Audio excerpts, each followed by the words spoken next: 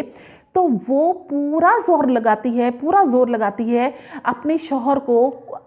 اس کے گھر والوں سے الگ کرنے کے لیے، اور اس میں بہنیں سر فہرست ہوتی ہیں کہ بہنوں کو کس طرح سے بھائیوں سے بالکل توڑ دیا جائے، اور ایک دانا مرد، ایک بالکل دانش مند آدمی یا بھائی اپنی بیوی کی باتوں میں آ کر انتہا سے زیادہ نادانی کا کام کرتا ہے اور اپنی بہنوں کو وہ چھوڑ بھی دیتا ہے، اس کی حق تلفی بھی ان کی کرتا ہے، ان کو بہت طریقے سے ٹارچر بھی کرتا ہے، پریشان بھی کرتا ہے۔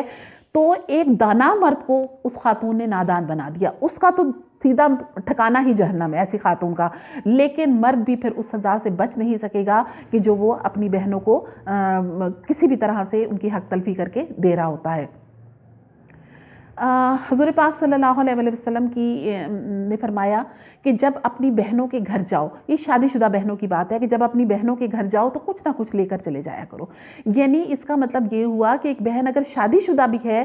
تو بھی بھائیوں کا اس پر حق ہے، بھائی اس کے گھر جائیں گے تو کچھ نہ کچھ اپنی حیثیت کے مطابق تحفہ تحائف جو ہے اس بہن کے لیے لے کر ضرور جائیں گے۔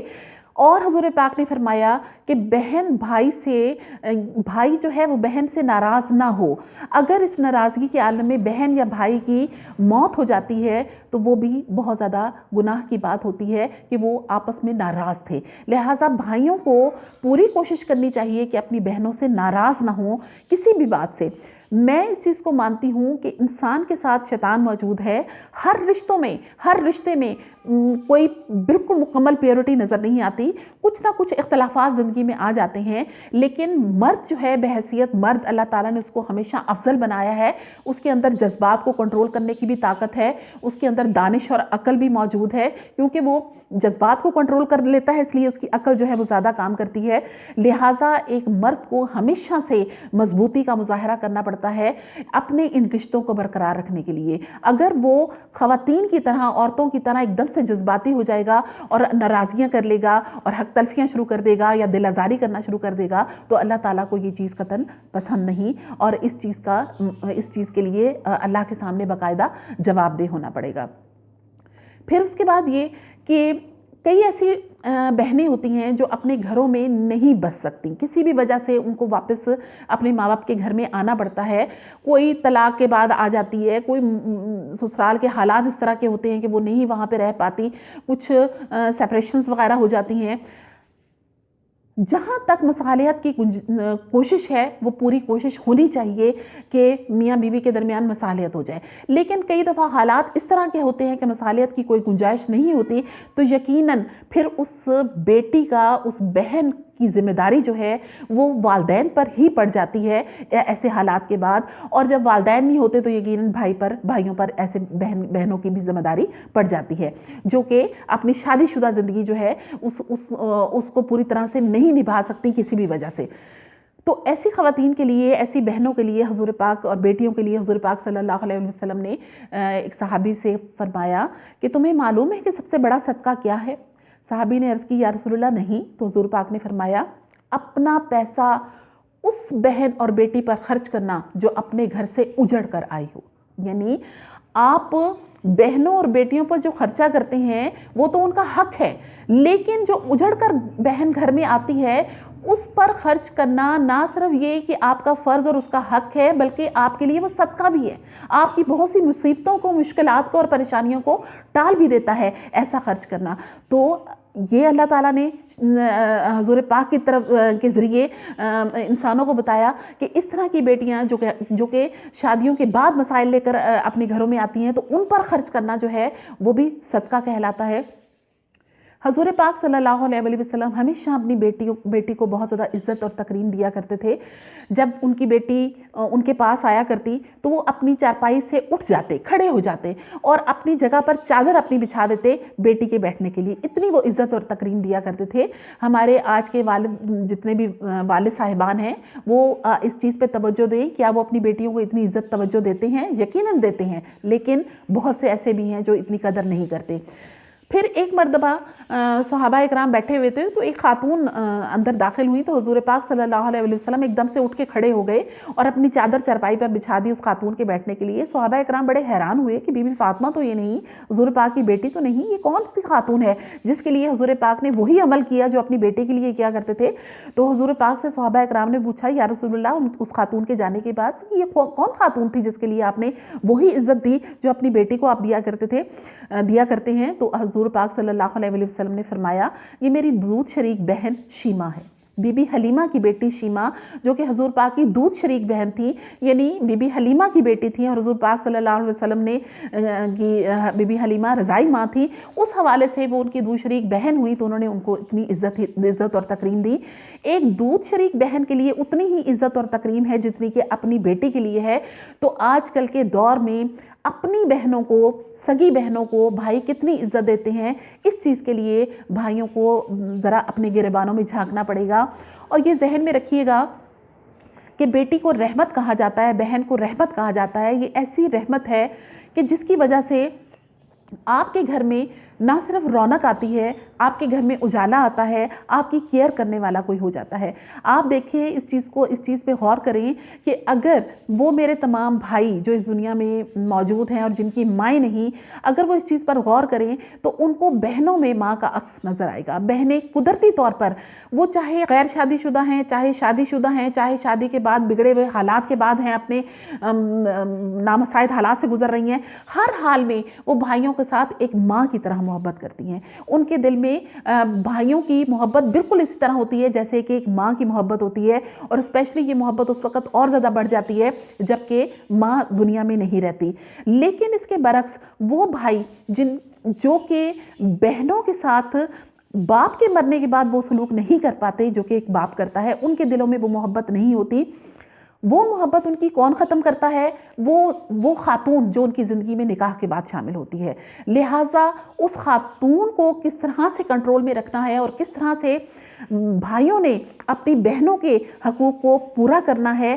یہ ایک بھائی کی اسٹریٹجی ہے، اس کی حکمت عملی ہے کہ اس نے کس طرح سے اس چیز کو لے کر چلنا ہے تاکہ وہ نہ صرف یہ کہ اللہ تعالیٰ کے سامنے ناپسندیدہ بندوں میں شمار نہ ہو جائے اپنی بہن کی حق تلفی کر کے، بلکہ یہ بھی نہ ہو کہ وہ اس دنیا میں بھی خراب اور برباد ہو جائے۔ یقین جانیے گا میرے تمام عزیز ساتھیوں جو آپ میری بات سن رہے ہیں، میں نام لے کر نہیں کہوں گی، لیکن میں اپنی زندگی میں واضح طور پر یہ دیکھ چکی ہوں، جہاں جہاں بہن کی ناقدری ہوئی ہے، جہاں جہاں بہن کی حق تلفی ہوئی ہے، جہاں جہاں بہن کا دل دکھایا گیا ہے، وہ گھر برباد ہو کر رہ گئے ہیں، وہ گھر اجڑ کر رہ گئے ہیں۔ اپنے گھروں کو سلامت رکھنا ہے، اپنے گھروں کو آباد رکھنا ہے، اپنے گھروں میں خوشیاں رکھنی ہیں، اپنے گھروں میں رزق کی فراوانی رکھنی ہے، اپنے گھروں میں اللہ کی رحمت رکھنی ہے، تو خدا را اپنی بیٹی کی بھی قدر کریں اور اپنی بہنوں کی خصوصاً قدر کریں، اور وہ بہنیں جو ٹوٹلی آپ کی ذمہ داری ہیں ان کی قدر کریں، اور وہ بہنیں بھی جو آپ کی ذمہ داری نہیں وہ پھر بھی اپنا حق رکھتی ہیں بھائیوں کے پاس، بھائیوں کے گھر میں، ان کی ذمہ داریوں کو پورا کریں، ان کے حقوق کو پورا کریں اگر آپ اپنے گھروں کی آبادی چاہتے ہیں۔